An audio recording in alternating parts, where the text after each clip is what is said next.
नमस्कार दोस्तों, राधे राधे, जय श्री कृष्णा। आप सभी का एक बार फिर से स्वागत करती हूँ अपने YouTube चैनल पर। दोस्तों, आज सुनते हैं सटतिला एकादशी की व्रत कथा।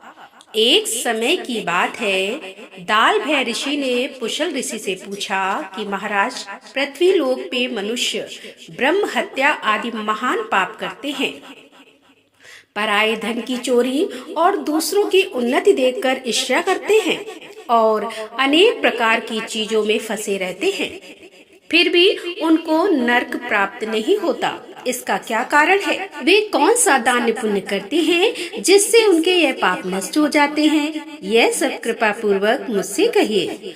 पुलत्स्य मुनि ने कहा कि हे महाभाग्य, बहुत गंभीर प्रश्न पूछा है, इससे संसार के जीवों का भला होगा। आइए, मैं आपसे कहता हूँ कि माघ मास लगते ही मनुष्य को स्नान आदि करके शुद्ध रहना चाहिए, अपनी इंद्रियों को वश में रखना चाहिए, पुष्प नक्षत्र में गोबर कपास तेल मिलाकर उनके कंडे बनाने चाहिए, उन कंडों से 108 बार हवन करना चाहिए। उस दिन मूल नक्षत्र या एकादशी हो तो अच्छे पुण्य वाले काम करने चाहिए। स्नान आदि नित्य क्रिया से निर्मित होकर देवताओं के समक्ष पूजन करें, एकादशी का व्रत करें और रात्रि जागरण करें। उसके दूसरे दिन धूप दीप नैवेद्य आदि से भगवान का पूजन करके खिचड़ी का भोग लगाना चाहिए। उसके बाद पेठा, नारियल, सीताफल, सुपारी का अर्घ देकर स्तुति करनी चाहिए। यद्यपि वह बहुत बुद्धिमान थी, लेकिन उसने कभी देवताओं या ब्राह्मणों के निमित्त अन्न या धन का दान नहीं किया था। ब्राह्मणी ने व्रत आदि करके अपने शरीर को शुद्ध कर लिया था, जिससे इसे विष्णु लोक मिल ही जाएगा, लेकिन इसने कभी अन्न का या धन का दान नहीं किया है, इसीलिए इसकी तृप्ति होना कठिन है। और फिर एक बार भगवान भिखारी के भेष में मृत्यु लोक में उस ब्राह्मणी के पास गए और उससे भिक्षा मांगी। वह ब्राह्मणी बोली कि महाराज, आप यहाँ किस लिए आए हो?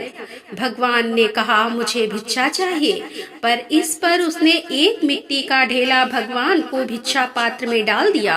उसे लेकर वह स्वर्ग में लौट आए। कुछ समय बाद ब्राह्मणी भी शरीर का त्याग करके स्वर्ग में आ गई। उस ब्राह्मणी को मिट्टी का दान करने से स्वर्ग में एक सुंदर महल मिला, परंतु उसने अपने घर में अन्न आदि सब सामग्रियों को शून्य पाया। अपने इतने सुंदर महल को खाली देखकर वह घबराकर भगवान के पास आकर कहने लगी कि हे भगवान, मैंने तो अनेक प्रकार के व्रत आदि और पूजा करके आपको प्रसन्न किया, पर मेरा घर खाली क्यों है? इसका क्या कारण है? इस पर भगवान ने कहा, पहले तुम अपने घर जाओ, देव स्त्रियां वहां तुम्हें देखने आएंगी। उससे पहले सटतिला एकादशी का पुण्य और विधि सुनो, तभी द्वार खोलना। ऐसा वचन सुनकर वह अपने घर गई। जब देव स्त्रियां आई और द्वार खोलने को कहने लगी, तो ब्रह्माणी ने कहा, आप मुझे देखने आई हैं, तो पहले सटतिला एकादशी का महात्म्य मुझसे कहो। उनमें से एक देव स्त्री ने उसे सटतिला एकादशी का महात्म्य सुनाया और उसने उसको सुनकर ही द्वार खोला। उसके बाद देवांगना ने उसकी ओर देखा, ना तो गंधर्व ने और ना आसुरी ने, तो एक साधारण मनुष्य है। उस ब्राह्मणी ने उनके कथा अनुसार सटतिला एकादशी का व्रत किया। उसके प्रभाव से वह सुंदर और रूपवती हो गई और उसका घर अन्न आदि समस्त सामग्रियों से भर गया। अतः मनुष्य को मूर्खता त्याग कर सटतिला एकादशी का व्रत करना चाहिए और लोभ न करके तिल आदि का दान करना चाहिए। इससे दुर्भाग्य और दरिद्रता और अनेक प्रकार के कष्ट दूर होकर मोक्ष की प्राप्ति होती है।